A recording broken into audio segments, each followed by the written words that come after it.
Hello petite âme, j'espère que tu vas bien. Alors aujourd'hui, on a décidé de revenir à deux. La première vidéo que j'avais faite sur le sujet, c'est le fait qu'on n'était pas prêts ensemble à vouloir un enfant. En tout cas, mon chéri n'était pas encore prêt avec moi. Et j'expliquais un petit peu toutes mes souffrances et tout ce que je ressentais.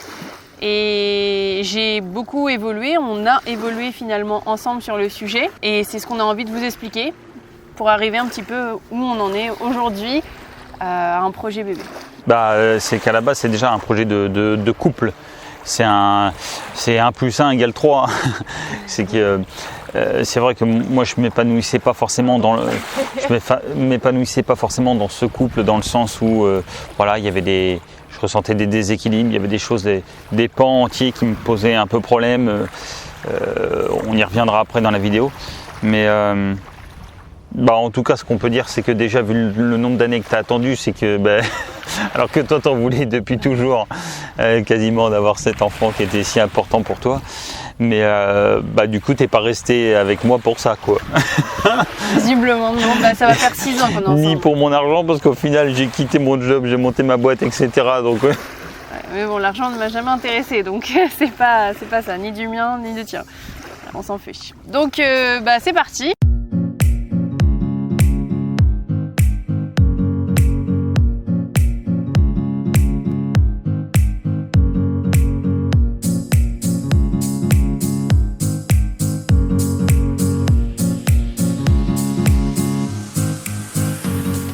Ouais, donc la première question, pour revenir sur la vidéo que Nina avait sortie sur le fait qu'elle voulait un enfant et moi pas, et les désordres que ça posait dans le couple, ça a été très conflictuel chez nous, parce qu'elle forcément déversait son attente et son besoin, et en plus les cycles chez les femmes le rappellent, les hormones et ainsi de suite, que chez nous les hommes c'est pas pareil, et puis on a toujours le temps, et puis passer 30 ans on se dit merde, on vient de passer 30 ans quand même, la roue tourne.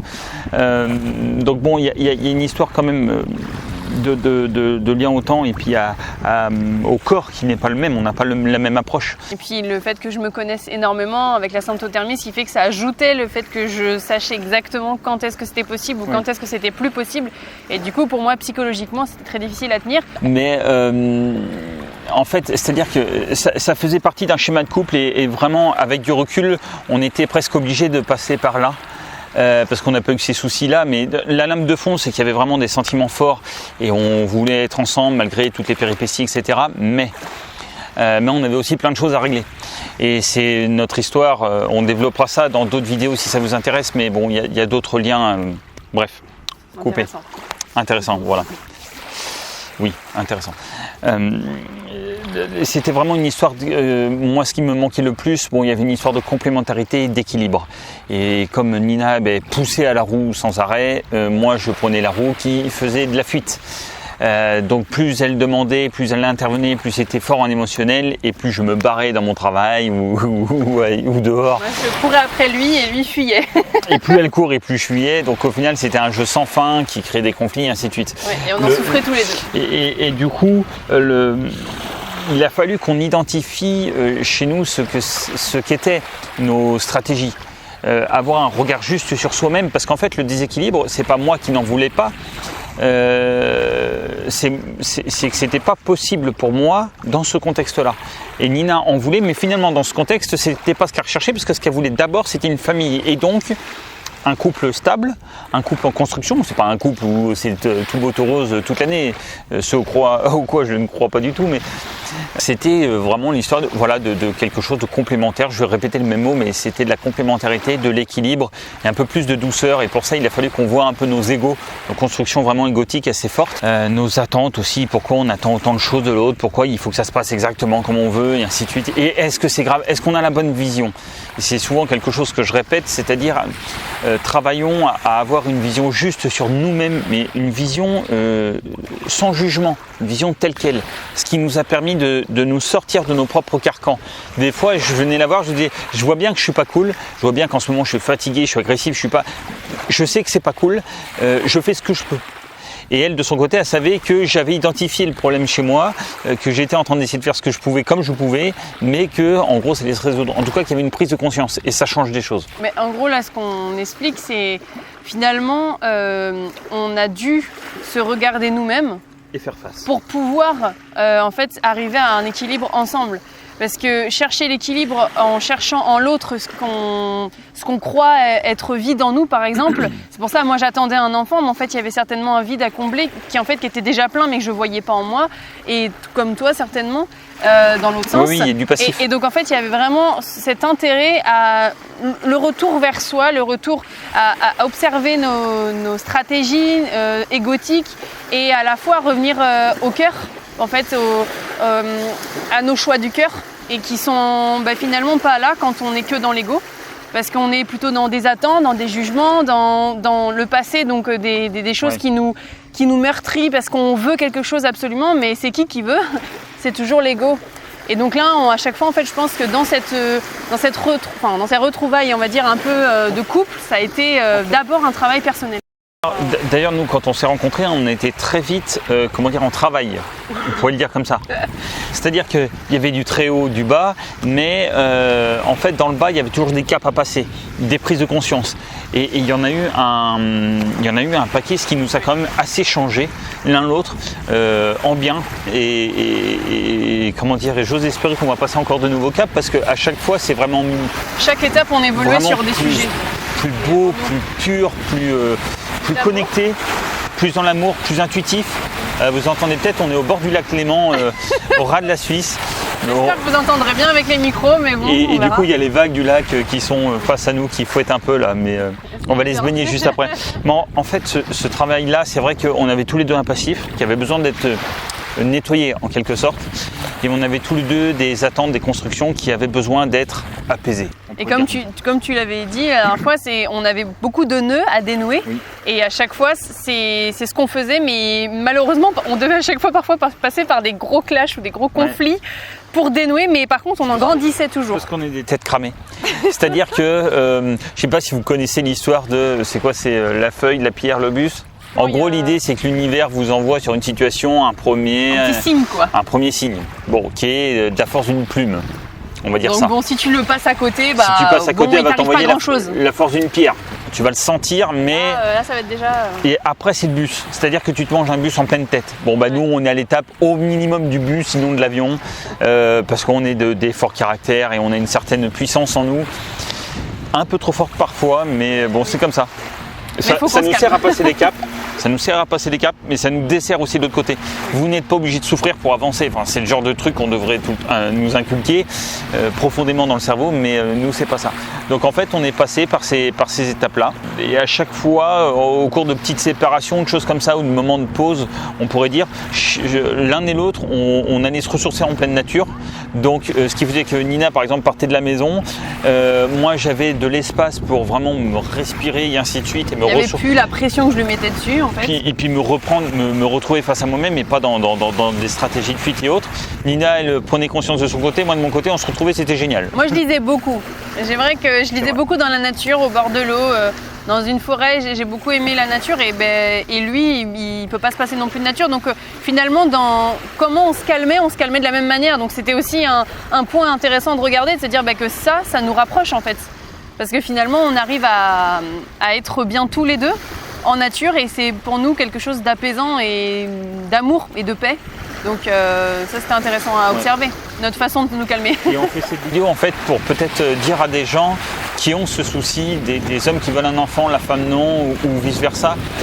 C'est peut-être un peu plus rare du point de vue de la femme, mais bon, il y a souvent des choses derrière, c'est jamais que l'un ou l'autre. C'est comme dans les séparations, c'est jamais la faute d'un seul.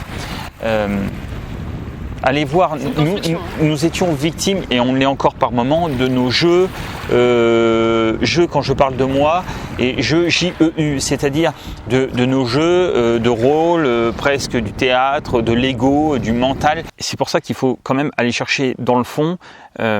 Quand on parle de jeux, quand je parle de moi, quand on parle de jeux de stratégie, J-E-U, des jeux de l'ego, du mental, etc., il y a quand même derrière ça, faut aller voir la vidéo de Nina sur le... Qu'est-ce que l'ego ? Qu'est-ce que l'ego ? À savoir qu'on en a tous, Il explique bien plusieurs. comment il s'est construit et c'est des jeux mentaux en fait, tous. c'est sans rentrer dans de la psychologie à deux balles. On a plein de personnages, de petits personnages. Ouais, on s'invente des trucs, on se raconte, moi je suis ça, toi je gagne ceci, je fais cela, et puis en fin de compte, qu'est-ce qui te rend vraiment heureux? Non pas qu'est-ce que tu fais dans la vie, avec qui tu es, qu'est-ce que tu as construit, combien tu gagnes, mais est-ce que tu es heureux? Qu'est-ce qui te rend heureux, toi? Parle-moi de toi, qu'est-ce qui te rend heureux? Déjà, c'est une autre question. Bref, c'est ça le problème. C'est-à-dire que quand on parle de manière inconsciente, c'est qu'il manque rien, c'est-à-dire que c'est un tout petit pas de côté, une toute petite prise de recul. C'est-à-dire il se passe une situation, est-ce que je la vis en plein dedans, sans réfléchir, sans prendre le temps d'une respiration? L'autre t'envoie pour X raisons, à tort ou à raison, on s'en fout, c'est pas le sujet, mais elle envoie une attaque, un pic ou quelque chose comme ça, soit tu décides de le prendre et de lui renvoyer en pleine tête puissance 10, et en général c'est des jeux qui font que monter, et il en découle rien de bon, si ce n'est de la colère, des insultes, des choses qui vont te blesser encore plus profondément, et ainsi de suite, c'est-à-dire personne vers le haut. Et à ce moment-là, est-ce qu'on serait capable de faire un petit pas de côté, une petite prise de recul, une respiration, et de dire, écoute, déjà on peut ne rien dire aussi, on peut ne pas surréagir physiquement, on peut ne rien dire verbalement, on peut dire, écoute, là je suis fatigué, je suis pas en état de te répondre, mais je veux bien qu'on en reparle plus tard, laisse-moi un petit moment. Donc, on peut désamorcer et revenir après sur le sujet dans une autre humeur, et la conversation se déroule totalement différemment. De reprendre conscience en fait aussi de nos jeux et de ce qu'on est en train de vivre en nous, parce que finalement le personnage qui est en train de se déployer peut être un personnage de colère, un personnage de peu importe de quoi. Ça nous a quand même parasité longtemps. Si tu ne remets pas en conscience ces personnages-là, tu les subis en fait. Tu les subis et c'est eux qui deviennent maîtres de toi-même et ce n'est plus ton cœur, ton âme en fait qui est là et c'est plus des intuitions, c'est plus l'intelligence du cœur, on n'en parle pas souvent mais pourtant c'est très très puissant en fait l'intelligence du cœur, il le sait et parfois on a parfois dans des situations une première réponse à une question qui vient rapidement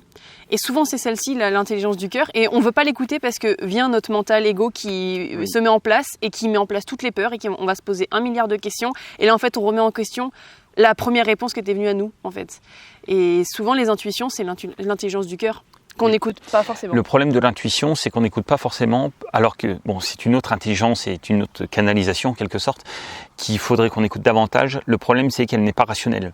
La rationalité dépend du mental, et le mental est le fruit de réflexion, bien sûr, mais c'est basé sur des connaissances, et non pas le savoir, mais sur de la connaissance, et sur des éléments passés, voire des projections dans le futur. À partir de là, on dresse des grands plans et on décide de faire des choix. C'est ça. Mais ils sont pas forcément justes et pas forcément bons. Quelquefois, on fait des choix. Tiens, pourquoi j'ai fait ce choix là? Peu importe la raison. Puis on voit, tiens, j'ai fait une super rencontre, c'était génial, c'est des gens merveilleux, on a la même philosophie, on va pouvoir construire des choses ensemble. Ah oui, en fait, je devais pas du tout y aller là-bas. Pourquoi j'y étais? En plus, je les aime pas, ceux qui m'ont invité dans cette fête ou je sais pas quoi. J'y étais parce que je sais pas trop pourquoi. En gros, ça a été 5 ans. J'appelle ça un travail nécessaire parce qu'avec du recul, quand on était dans ce jeu-là, on n'arrivait pas à voir, bien sûr. Maintenant qu'on est sorti de ce jeu, on le voit et on se dit, il était parfait. Moi, je regrette rien. On a pris des grosses claques parce qu'on est du caractère à se prendre des grosses claques. Quand on a des mentales forts, des égos puissants, des tempéraments puissants, une énergie quand même puissante, quand les deux sont dans le cœur et l'amour, c'est merveilleux et c'est très puissant. Quand on décide d'être dans notre côté obscur de la force, c'est aussi très puissant. Mais en gros, ces jeux-là nous ont permis à chaque fois de passer à travers des conflits, des chocs, des souffrances, mais de passer des caps, de dénouer des nœuds, de comprendre des mécanismes en nous. Et on s'est rendu compte qu'en fait on est parfait l'un pour l'autre dans le sens où on a une espèce de côté miroir, on est totalement complémentaires, on a quelques gros points qui nous lient, qui sont d'ailleurs très importants, qui nous soudent, une sorte de colonne verticale. Pour le reste, on est les deux côtés d'une même pièce. Elle est pile, je suis face, ou on s'en fout, mais yin et yang, mais fourmi cigale. On a énormément d'opposition, mais qui nous rend totalement complémentaires. Et c'est génial si on décide de l'accueillir et d'accueillir l'autre tel qu'il est. Ce qui n'est pas facile parce que ça veut dire je freine mes attentes. Ça veut dire que je ne me dépose pas sur l'autre. Je lui dis pas non, tu dois faire ça parce que moi je pense comme ça, parce que moi je réagis comme ça et que je veux ça.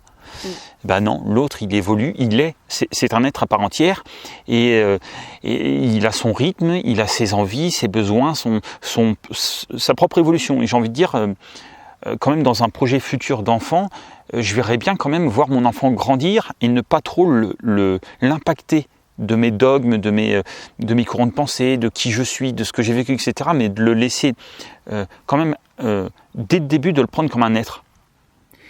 Ça c'est idéaliste, parce qu'on fait ce qu'on peut, on est bien d'accord, on n'est pas en train de juger quiconque aurait fait autrement, parce qu'on va tous faire comme on peut. Dans l'idée, c'est ça l'approche. Et c'est vrai qu'on a une grosse séparation, ça a été trop loin dans l'acceptable du mental et du cœur, ça travaillait sur l'ensemble de l'être, c'était difficile, mais à ce moment-là, c'est vrai que l'un et l'autre, c'est comme si on avait une part de nous qui avait dit stop. On s'est brûlé quoi. Il y a eu comme un feu en nous, ça s'est consumé.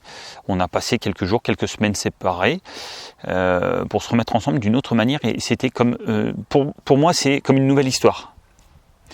Donc il y a 1 an de ça quoi. Un peu moins. Même. C'est comme s'il y avait c'est comme s'il y avait une renaissance. Et depuis, c'est beaucoup plus dans le cœur.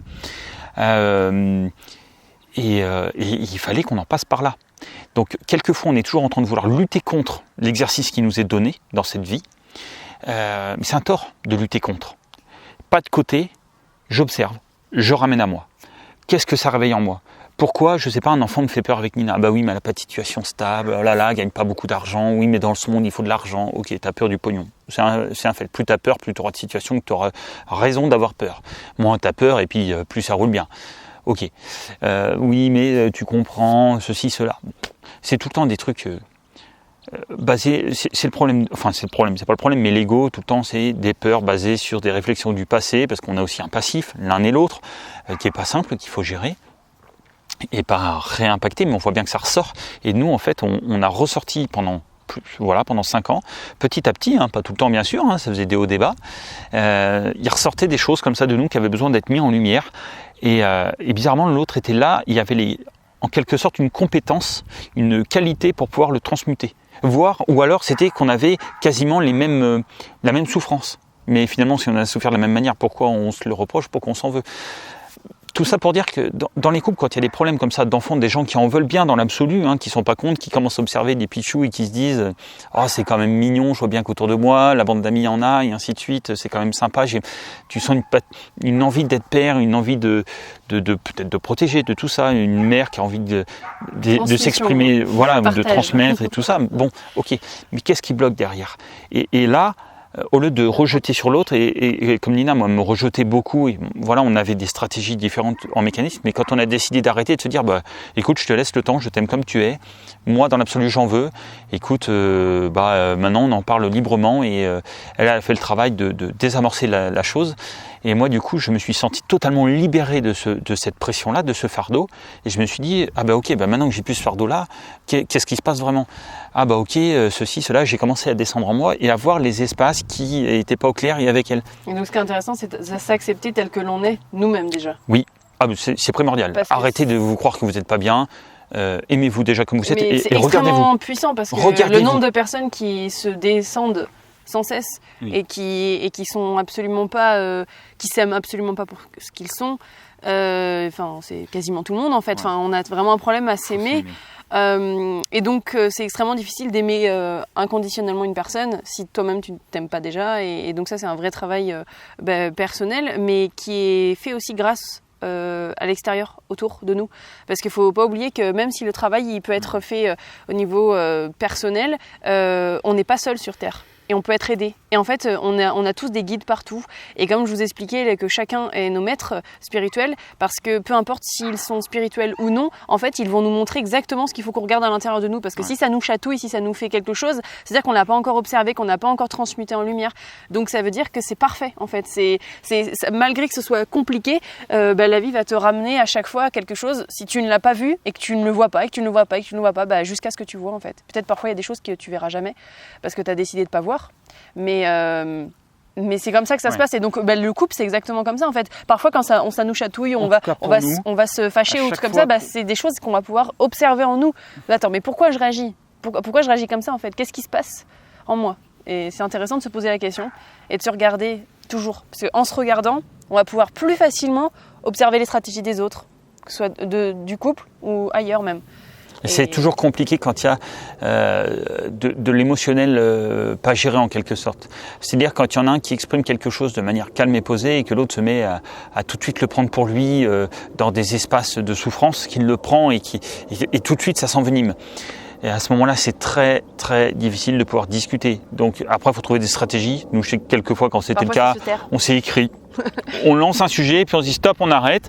Ça va mûrir 2-3 jours, on reviendra dessus. La Terre va tourner, c'est pas grave. Et parfois se taire. Hein. C'est parfois une intelligence de pas alimenter. Parce que c'est peut-être pas nécessaire à ce moment-là, c'est pas juste. Puis en fait, c'est pas le moment. Ouais. Donc parfois il faut la personne, si elle est, moi je vais parler de moi, j'ai beaucoup d'émotions et parfois je suis emportée, enfin même très souvent je suis emportée par mes émotions, et si Charles commence à alimenter ces émotions là, en fait ça ne va qu'alimenter ce que je ressens déjà, mais je vais pas me retrouver avec mon cœur, en fait, me dire allez je vais justement retrouver mon intelligence du cœur, mais je vais plutôt exacerber mon émotion à ce moment là, que s'il se tait, enfin qu'il me laisse en gros vivre mon émotion, ça va passer et après on va pouvoir en parler. Mais c'est le pas de côté que j'ai trouvé, même si j'ai envie de réagir, que je trouve ça pas juste, etc. Si elle est dans un mécanisme où en gros ça sert à rien d'en rajouter, il faut pas en rajouter. Mais pour ne pas en rajouter, il faut juste avoir ce déclic qui est un exercice parce qu'on n'est pas habitué, mais un déclic de dire stop, pas de côté. Quand moi je suis très fatigué parce que j'ai bossé des mois et des semaines continues avec vraiment pourtant je suis quand même une masse de travail et très endurant. Tu restes un homme. Mais je reste un homme, et quand je suis très fatigué, le mot tête de con est vraiment gentil, en parlant poliment. Et là, il faut se taire. Il n'y a rien à faire. De toute façon, dans ces moments-là, en fait, il n'y a rien à faire, et je m'en rends compte aujourd'hui. En général, je commence à bougonner. Je me dis, oh là, je suis crevé. Je veux dire, je suis crevé, ça veut dire signal d'alerte. Là, je suis vraiment fatigué. Dis rien, parce qu'il n'y a rien à dire. Je vais dormir un peu plus cette nuit, ça ira mieux demain. Et en fait, c'est vraiment la chose que je pourrais conseiller aux couples en général et des couples qui ont ce souci par rapport à l'enfant. Essayez d'accepter l'autre, parce que si vous êtes avec, c'est que vous l'aimez. Sinon, il y a un souci de fond. Si vous ne l'aimez pas, il faut regarder en vous pourquoi vous êtes en couple. Et dans ces cas-là, c'est normal que l'un ou l'autre ne ressente pas le fait de vouloir avoir un enfant. Mais s'il y a une lame de fond où vous vous dites, mais je me verrais bien vieillir avec lui, comme nous, là, en ce moment, on se sent beaucoup plus équilibré, plus d'unité. C'est vraiment ça. Je voulais parler effectivement aussi du yin et du yang, qui souvent on parle de femmes et d'hommes. Moi j'aime bien, parce que là c'est trop polarisé entre guillemets. Le yin et le yang, on va quand même faire simple là. Donc dans le sens où yin, on va dire que c'est une énergie féminine, et le yang une énergie masculine. C'est bien plus complexe, mais je préfère le simplifier comme ça.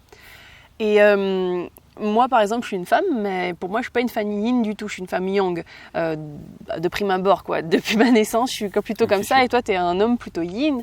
Et en fait pour avoir l'équilibre en nous puis en couple, il faut retrouver notre yin et notre yang en 50-50 entre guillemets, c'est-à-dire que même si c'est pas 50-50, une évolution de vie, c'est-à-dire je crois qu'il faut quand même chercher l'équilibre dans plein de choses. Si on est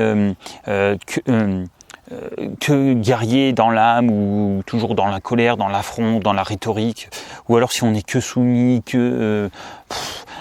il faut essayer de trouver je crois qu'il y a plus de vérité dans l'équilibre, parce que les choses ne sont pas que noires ou que blanches, elles ne sont pas que bien ou que mal ou que yin ou que yang.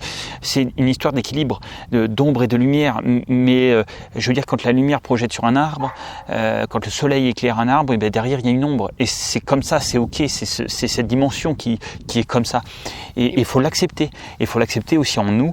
Et il faut trouver cette espèce d'équilibre en nous et un peu comme une colonne vertébrale qui se redresse quoi. Et en plus les temps actuels nous imposent à être quand même sacrément ancrés et à se gainer, à se redresser dans tout ça.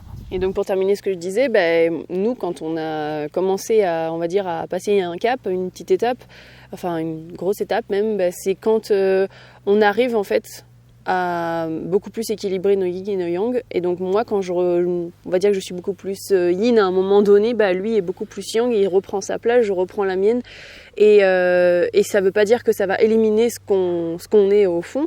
En fait c'est pour ça que c'est vraiment un équilibre entre les deux, et qu'on a besoin des deux en fait, et en fait on a besoin de jongler avec les deux, c'est-à-dire qu'à certains moments on a besoin d'être un peu plus yin, et à d'autres moments un peu plus yang, et c'est complètement ok. Totalement. Mais il faut arriver à équilibrer ça en nous et à puis à deux. En conscience. C'est pas grand-chose, mais ce petit pas de côté, pour en revenir, parce que tu vois, tout est lié. Et c'est même quand on observe ses égos, etc.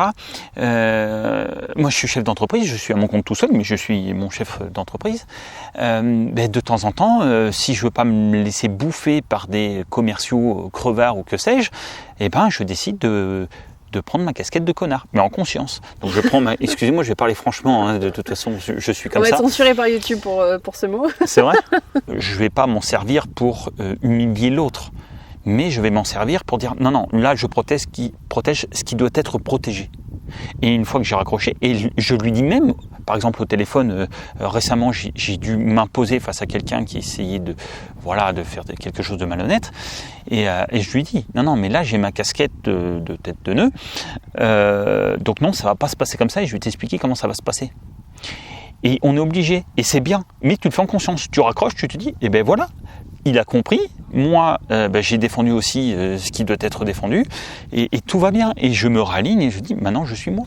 Et on peut aller chercher en nous, on a besoin d'aller chercher en nous des fois une casquette d'homme fort, ou alors une casquette de poétique, ou de béatitude devant. Là on est dans un paysage merveilleux, des fois j'oublie de regarder la caméra quand je parle, parce que ça m'hypnotise, je vois des bruyères, des épicéas, des montagnes, des zones sauvages magnifiques, je veux dire... là on peut reprendre une âme d'enfant presque poétique, et de décider juste de se poser, de voir, bref, cet équilibre yin-yang en conscience, pas de côté, essayer d'être le plus possible dans le cœur, et en acceptant l'autre comme ça, d'une part c'est plus riche pour nous, c'est plus juste aussi, puis je crois que nous ça nous va bien. On n'a plus qu'à continuer. Donc, en conclusion, finalement, là, on se sent prêt d'aller dans l'aventure projet bébé, et on veut surtout pas culpabiliser quelqu'un qui va nous écouter. Le chemin qu'on est en train de prendre, on n'est pas du tout sur une fin. Voilà, on n'est pas en train de dire ça y est, on a l'équilibre parfait, on n'est jamais dans nos égos, on n'a plus de stratégie égotique. Ça, c'est faux. Hein. On en a plein. C'est juste que au fur et à mesure du temps, on arrive à beaucoup plus vite prendre du recul, mais parfois on n'arrive pas aussi. Hein. C'est-à-dire que en tout cas on se soutient maintenant quand même. On a passé des caps assez importants qui fait que on a vraiment plus peur de se dire allez, de toute façon on va se séparer, genre on se sépare en 2 secondes, allez c'est bon, tu me saoules, dégage. Non, on est plus dans ce truc là, on est dans le truc plutôt tu me saoules. Si je te saoule. Je t'aime. Enfin, en tout cas, on a une certaine aujourd'hui une certaine complicité, unité aussi, et c'est ça qui va nous permettre, je pense, d'avancer toute notre vie, parce que c'est le but quand même de pouvoir oui, puis nous sommes ensemble toute alors notre vie. tu as commencé ton discours comme ça, c'est-à-dire que déjà on ramène à l'humilité, et tous les deux on est de plus en plus humbles sur notre chemin qui est totalement personnel. Donc on partage pour peut-être que ça puisse parler à des gens, peut-être qu'un déclic, une phrase, parce qu'on n'est pas obligé de souffrir pour avancer, hein. Ça, c'est un dogme judéo-chrétien à 2 balles. On n'est pas du tout obligé de souffrir pour réussir. C'est pas parce que tu souffres que tu vas aider quelqu'un à côté. C'est pas parce que tu souffres. Par contre, c'est vrai que quand on a vraiment marre de souffrir, parce que la souffrance est très douloureuse, là, à un moment donné, tu ouvres les yeux. Nous, comme on est 2 têtes cramées, à un moment donné, la souffrance marche bien sur nous. Quand tu te prends le bus, mais on n'est pas obligé. C'est d'avancer, quoi. Et je vous dis, on n'est pas du tout obligé. D'ailleurs, on a eu plein de prises de conscience sans souffrance. J'entends par là que c'est quand même super agréable. Et c'est tout aussi rapide. Après, non, essayer juste de voir des petits déclics, peut-être de voir en l'autre, d'écouter plus, de laisser plus de place. Et puis, il y a aussi des gens qui ne voudront pas bouger dans ce moment-là. Et c'est comme ça, il faut accepter aussi ce qui est. Il y a une part d'acceptation à avoir. Faut pas en demander mais trop. En tout cas, on est très humble et on n'a aucun jugement envers les gens qui ne veulent pas du tout d'enfants. J'en ai pas voulu pendant des années, même je pensais que je ne serais jamais père, ou des choses comme ça. Et... vraiment, c'est ok, quoi. Il n'y a pas de jugement, c'est chacun son chemin. Et essayer de voir simplement, moi, ce que je peux conseiller, c'est un conseil, vraiment de revenir à vous, revenir à l'espace du cœur, revenir au bon moment, aux gens que vous aimez, etc. Et à partir de là, regarder chaque étape qui cristallise de manière négative. Est-ce que ça vient d'une peur? Est-ce que vous faites ce choix-là par peur? Ah, du coup, c'est moyen. Est-ce que vous le faites par amour? Est-ce que vous le faites en conscience ou pas? Est-ce que dans votre métier, quand vous faites les choses, vous les faites en conscience et vous vous dites là, ce que je fais, c'est juste et bien? Voilà. Mettez-vous des petits trucs comme ça, et puis petit à petit, ça va venir et ça va débloquer des situations. On reparlera peut-être de cas concrets, d'autres cas concrets de gros conflits qu'on a eu ou même qu'on a en ce moment. On a des choses qui ne sont pas réglées, on a des choses qui nous réveillent. Hein. La situation en plus n'est pas facile, je le répète. Et je pense qu'on parlera aussi un peu plus spirituellement parfois. À des moments. Oui, parce que c'est vrai. Alors spirituellement, à chaque fois, on va le repréciser parce que je veux pas qu'on confonde spiritualité et développement personnel, ni spiritualité. Ça, j'ai fait une grosse vidéo là-dessus. Vous pourrez aller voir également. On va le répéter. Et religion, parce que moi, c'est non. Les religions, c'est non catégorique. Chacun croit en ce qu'il veut. Moi, je crois en un espèce de chemin intérieur, pouvoir intérieur. Il y a quelque chose de plus grand. Mettez-nous en commentaire si vous avez eu ce genre de problématique avec vos conjoints ou votre conjoint, ou si la parentalité conjointe, pardon. Deux fois masculin.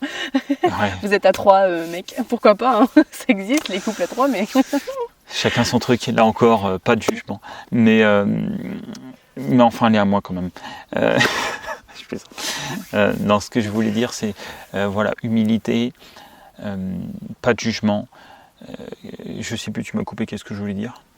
Mais je suis pas dans ta tête. Ah non, mais t'es chiante là. Ça, je le laisse. Hein.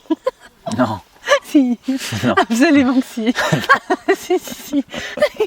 Non, après ils vont dire. On va vous dire ciao, en gros c'est ça quoi. Ils voulaient que vous commentiez la vidéo pour pouvoir peut-être partager ensemble. Oui. Mettez-nous en commentaire, c'est ça en plus, c'était bien. Mettez-nous en commentaire si par exemple vous avez un souci avec la parentalité. En étant en couple ou célibataire. Enfin, un souci, c'est même pas un souci, pardonnez-moi du mot. C'est donc, est-ce que vous en voulez, est-ce que vous n'en voulez pas du tout, pour quelles raisons? Et si vous faites ce petit pas et de regarder en vous, est-ce que vous voyez des espaces? Est-ce que ça vient par peur du changement climatique ou parce que vous le ressentez pas du tout? Comme moi, j'ai eu à un moment donné, je le ressentais pas. J'ai même fait de l'hypnose pendant des heures pour essayer de comprendre quels espaces étaient là en moi, puis en fin de compte ça a réveillé d'autres choses, mais pas du tout, et en fin de compte tout était ramené avec une histoire de temps et d'équilibre avec Nina, quoi. Donc une fois que ça s'est passé, c'est même moi qui dis banco, je réfléchis plus, j'y vais, je le ressens vraiment, et voilà, je suis très amoureux, et du coup, mais carrément, quoi. Et les problèmes de tout le reste, on fera face. Comment ils ont fait les autres? Ils font face. On fera face dans l'amour. On aura un problème d'argent, mais on trouvera des solutions. On aura un problème de climat, on trouvera des solutions. On trouvera. Mais par contre, on sera tous les deux et dans l'espace du cœur. Maintenant, le reste, ça peut venir. Hein. On se sent fort, quoi. Voilà, on va finir sur ça parce que sinon la vidéo va durer 4 heures. Oui. N'hésitez pas à mettre un petit pouce bleu, à vous abonner pour voir les prochaines vidéos en activant la petite cloche, et puis à partager pour d'autres qui pourraient être intéressés, qui seraient peut-être dans des cas un peu similaires, parce que je pense qu'on n'est pas du tout les seuls, et c'est pourquoi on fait aussi ces vidéos-là, parce qu'on n'en trouve pas beaucoup sur internet là-dessus. Voilà, je vous embrasse et je vous dis à bientôt dans une prochaine vidéo. Ciao, ciao.